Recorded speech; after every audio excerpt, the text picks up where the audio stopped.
Halo, selamat malam RF People. Ketemu lagi di Talkshow Digitech Property 2020 by Jawa Sadar Malang yang didukung penuh oleh BRI dan Indiana Paint. Istimewa sekali karena malam ini kita akan berbincang dengan salah satu narasumber yang luar biasa sekali di Kota Malang. Please welcome Oneng Sugiarta. Selamat malam Kak Oneng. Selamat malam Kak Didi. Sehat? Aku sih ketutupan nih gitu. Seneng ya kita pakai APD hari ini ya. Alhamdulillah. Tetap jaga jarak. Semua. Oke. Kita akan banyak ngobrol tentang milenial juga bisa punya rumah karena banyak yang bertanya, aku ini belum nikah nih, tapi kok sudah ditawarin rumah dan sebagainya. Sementara Kak Oneng ini di usia 23 tahun sudah punya rumah. Bahkan sekarang tinggal di salah satu peserta pameran juga di kita. Saya nggak sebut brand karena yang nanti lainnya cemburu. Dan juga punya beberapa aset properti yang dibuat studio dan sebagainya gitu. Kak Oneng, di awal-awal boleh dong diobrolin apa aja nih aktivitasnya selama masa pandemi. Selama pandemi, Yes. alhamdulillah masih ada beberapa kegiatan MC kayak akad, kemudian tasyakuran setelah pemberkatan dan lain-lain. Wedding masih jalan, tapi ada beberapa hal yang memang nggak bisa dilakukan, Mas Didi. Kayak resepsi besar-besaran itu kan nggak mungkin ada. Jadi banyak yang terasa hilang 7 bulan terakhir ini. Oke. Ada something yang nggak normal ya. Ada yang nggak normal, tapi kita bikin sesuatu yang kita bikin normal baru yuk, biar seru dan biar bisa nggak stres mikirin resepsi pernikahan yang jarang ada kayak gitu. Oke. Di masa-masa seperti ini entertainer gimana Kak Oneng ininya? Entertainment pastinya kita harus lebih kreatif lagi dan bisa memanfaatkan teknologi. Kayak sekarang kan kita pakai tayangan semuanya serba digital. Itu pun yang kita lakukan, kita bikin beberapa konten entertainment, mulai bikin jingle, bikin theme song beberapa produk, movie pastinya. Terus kemudian kita juga bikin karya-karya lagu kayak seperti itu. Hampir 70% kita lakukan sendiri di rumah. Baru nanti mixing, mastering dan juga recording di studio yang tetap lebih sibuk ya. Berarti harus orang oba orang mama ya Kak Oneng. harus. Baik, Kak Oneng bener nggak sih masa pandemi ini akhirnya kerasa banget kita punya ilmu baru namanya merencanakan keuangan, betul ya? Harus, betul. Betul ya? Ini yang aku rasakan pandemi. Boleh diceritain kayak gimana tuh ininya? Jadi bisa dibayangkan kalau zaman dulu kita nggak berhemat dan nggak bisa bikin skala prioritas yang benar, nggak bisa berinvestasi yang jangka panjang, pastinya nggak bisa tertolong kalau masa pandemi seperti ini. Kayak tempo hari beberapa aset yang nggak memungkiri ya 7 bulan kita hidup di masa pandemi, pendapatan berkurang, karyawan juga nggak ada yang mengajukan resign. Yes. Semua harus bersama-sama bareng untuk meningkatkan dan biar nggak ambruk nih kapalnya, ya kan. Nah kodanya harus bikin gimmick-gimmick dan juga produk-produk baru Harus Mas Didi. diarahin kemana kapalnya ini Gimana biar nggak oleng, biar nggak jatuh, apalagi karam kayak gitu. Makanya sangat terbantu dengan investasi. Oke. Di satu sisi ini kan memang lagi musimnya banyak banget perusahaan yang efisiensi karyawan, banyak juga yang teman-teman pengusaha bisnisnya mandek, artinya kemampuan bertahan hidup benar-benar diuji nih sekarang. Kawan tadi nyinggung dikit tentang investasi. Kawan yang udah ada investasi apa aja nih dari sekarang sampai Waduh. sekarang? Sungkan aku ini. Gak apa-apa. Tidak di ini kan PPATK kok, semoga aman. Tapi paling enggak alhamdulillah mulai tahun berapa ya? Tahun 2000-an. Tahun 2000-an kan kita masuk kuliah 2001. Yes. Mulai 2001 itu sebenarnya mulai bingung kalau di rumah itu harus tidur di mana gitu kan, karena kita keluarga besar, tempat tidurnya terbatas. Jadi saya sering tidurnya itu di depan televisi atau di sofa di rumah. Sampai punya halusinasi, kayaknya kalau aku dapat duit, yang pertama aku harus beli adalah rumah. Rumah atau mobil? Rumah. Kenapa? Rumah. Karena nanti mobilnya bisa dimasukin di rumah, daripada punya mobil nggak bisa dimasukin. betul. Nggak bisa ditidurin nanti ya kan. Oke. Akhirnya beli rumah. Jadi waktu masih kuliah juga sih, waktu masih kuliah terus dapat penghasilan karena waktu itu bekerja jadi asisten musik director, kadang siaran, meskipun MC-nya baru 3 bulan sekali. tapi sering jadi asisten teman-teman. Pokoknya semuanya dikerjakan gimana caranya cuan. Gitu. Terus sampai akhirnya ada satu rumah di pinggiran kota Malang, pinggir sungai juga. Aku beli tipe 36. Harganya berapa waktu itu? Luas tanahnya 84, harganya 130. Waktu itu aku sering MC acara developer tersebut. Dapatlah diskon. Jadi 90 juta. Itu beli cash in-house atau KPR? Aku KPR tapi jangka waktunya cukup pendek.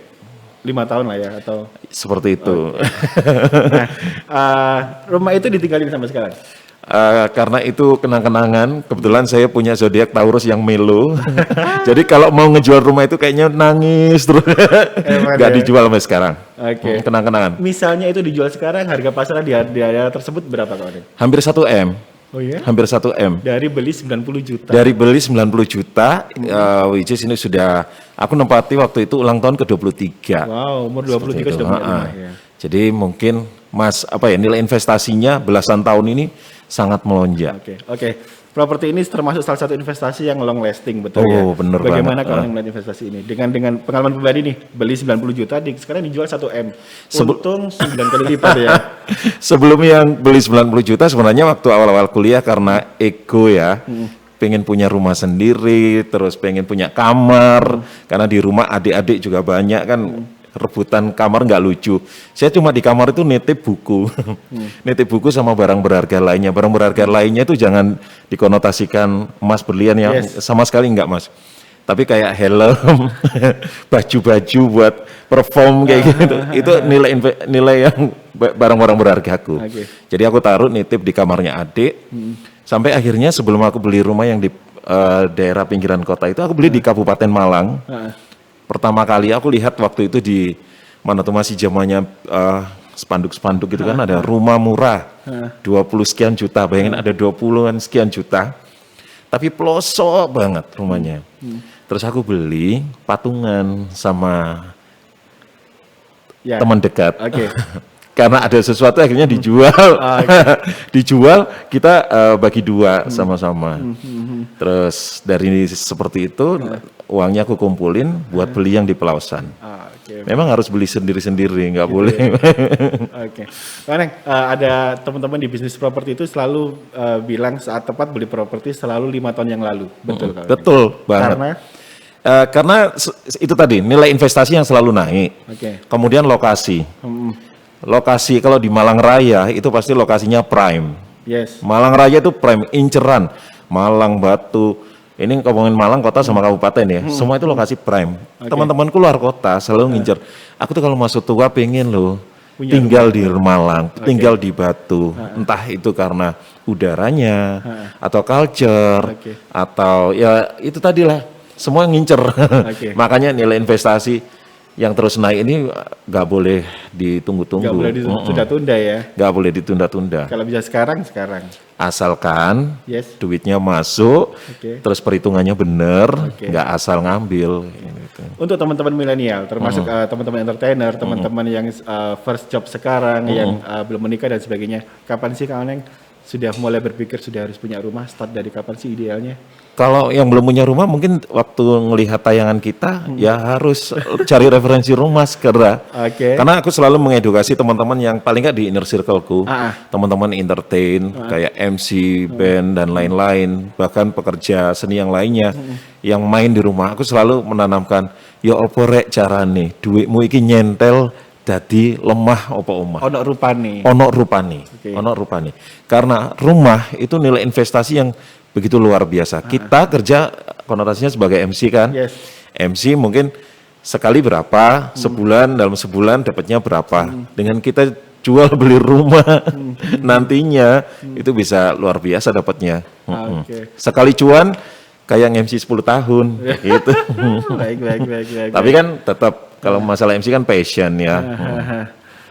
Termasuk ini ya, sekarang kan lagi hits banget teman-teman lagi sering quality time atau sebagainya dengan kopi dan sebagainya. Lifestyle ini kan juga ada yang harus dicocokin juga antara lifestyle atau investasi gini kan. Ngomongin lifestyle nggak ada habisnya. Kita ngopi juga hampir tiap hari ngopi gitu ya. Nah, tahu-tahu makin kesini harga rumah makin naik, makin kesini makin naik. Ada tips nggak sih Kak Neng untuk merencanakan keuangan bagi milenial gitu? Jadi setiap rumah yang kami dapat, alhamdulillah, itu selalu kita bikin entah itu di backyard atau itu di teras atau dimanapun, sudut-sudutnya itu kita bikin sebisa mungkin seperti tempat-tempat yang buat kita nyaman kalau nongkrong. Oke. Jadi kita bisa ngopi di backyard, di jemuran, itu sudah indah dan luar biasa sekali gitu. Atau bikin tempat kopi di lantai 2 gitu ya. Sampai di tempat jemuran aja udah bisa jadi kece daripada kita jauh-jauh. Duitnya bisa kita saving, bisa mungkin kalau kita KPR bisa buat bayar KPR seperti itu. Oke. Berarti investasi itu memang harus disisihkan di awal dan bukan karene ya. Jadi memang harus disisihkan di awal. Harus, itu prioritas skala prioritasnya harus jalan. Prioritas utama. Nge-MC sekali dapat fees gini, berapa persen sih yang disisihin buat investasi Kak Neng? Kalau bisa sih 50%. Oke. Kalau Itu aku memang nggak diutak-utak lagi ya? nggak diutek-utek lagi. Bahkan aku punya target Mas Didi, bukan persentase, tapi seharus sekian aku harus taruh untuk Langsung nominal investasi, berarti harus ya? nominal. Oke. Kecuali masa pandemi 7 bulan terakhir ini kita harus kompromi, nggak bisa saklek. Oke. Berarti memang benar-benar harus disiapin banget, harus benar-benar direncanain banget, termasuk harus punya goals berarti ya? Harus, orang hidup harus punya goals kan. Terus kalau pengen punya rumah di daerah mana gitu ya, daerah tertentu yang benar-benar lokasinya sangat-sangat prime. Udah sering-sering aja lewat situ di Solawati, lihat rumah contoh. Dulu kerjaanku sukanya lihat rumah contoh Mas. Jadi visit gitu seolah-olah hot buyer gitu ya? Gak tahu belinya kapan, selalu datang ke rumah contoh kan. Dulu awal-awal sering ada beberapa acara exhibition perumahan. Itu selalu datang ngumpulin brosur, halusinasi, terus datang ke rumah contoh, tanya harga, terus aku harus punya planning nih. Oh, sekian. Jadi aku harus ngumpulin duit sekian untuk DP-nya. Karena waktu itu di awal kan KPR Mas. Betul. Gitu. Jadi gitu ya, oke. Berarti ada tips apa aja nih buat teman-teman milenial yang sekarang sudah mulai kepikiran punya rumah? Harus ngeset kayak apa dulu di awal? Yang pertama dimanapun lokasinya, kalau toh masih Malang Raya kan, kalau masih Malang Raya termasuk Batu, udah itu lokasi yang sangat strategis karena udaranya nggak dimiliki di tempat lain. Oke. Jadi kita yang pertama harus cari kira-kira mana yang cocok dan sesuai dengan duit kita. Oke. Yang kedua, kalau toh kita kerjasama dengan bank, kita cari yang bisa enak kerjasamanya. Apalagi buat swasta atau pekerja seni seperti kami kan harus ngumpulin banyak data itu kita harus telaten. Terus pilih developer yang terpercaya, which is yang punya nama besar atau punya track record bagus untuk membangun Legalitasnya hunian terjamin. ini. Iya, harus itu ya kan. Karena dengan track record yang bagus dari developer itu bisa membuat kita aman dan nyaman. Jadi jangan sampai kita investasi yang pertama kali Ditipu. malah kecewa kan enggak. Sudah ngumpulin duit sebanyak-banyaknya, Iya. investasi pertama malah ketemu developer abal-abal. Pokoknya jangan gampang percaya sama promo-promo yang nggak jelas. Tapi kita memang harus datang, harus membuktikan dan harus tahu. Oke. Daripada terjebak di promo-promo yang nggak jelas, Jawa Sadar Malang sedang menggelar pamer-pamer.com. Ini adalah digital property expo pertama di Malang yang memungkinkan pengunjung bisa visit ke 9 lokasi perumahan terbaik di Malang. Ada Araya, ada Permata Jingga, ada Green Orchid Residence, ada Permata Anissa, ada Grand Bandara dan sebagainya. Perumahan-perumahan ini sudah terverified legalitasnya, sudah pasti aman. Dan juga hanya dengan register di website pamerpamer.com, dapat kode OTP, verifikasi, kalian sudah bisa langsung host tour ke perumahan-perumahan tersebut. Pengen KPR tenang, ada kalkulator simulasi properti dari Bank BRI dan juga promo-promo menarik lainnya karena Bank BRI akan berulang tahun di Desember. Jadi mulai sekarang promo-promonya termasuk promo KPR cukup menggiurkan dan juga ada produk-produk terbaik dari Indana Paint atau Decofresh sebagai pendukung acara pamerpamer.com. Klik sekarang pamerpamer.com karena akan masih banyak waktu sampai 11 Oktober nanti bisa kalian kunjungi langsung di pamerpamer.com. Ajak penonton, kemudian kita harus berani berinvestasi, harus juga mulai memikirkan punya rumah dari sekarang, berani berinvestasi bareng BRI. Terima kasih Kak Oneng waktunya. Sama-sama Mas Didi, sukses selalu. Nanti disambung-sambung lagi. Insya Allah. Terima kasih, selamat malam Kak Oneng. Thank you semuanya.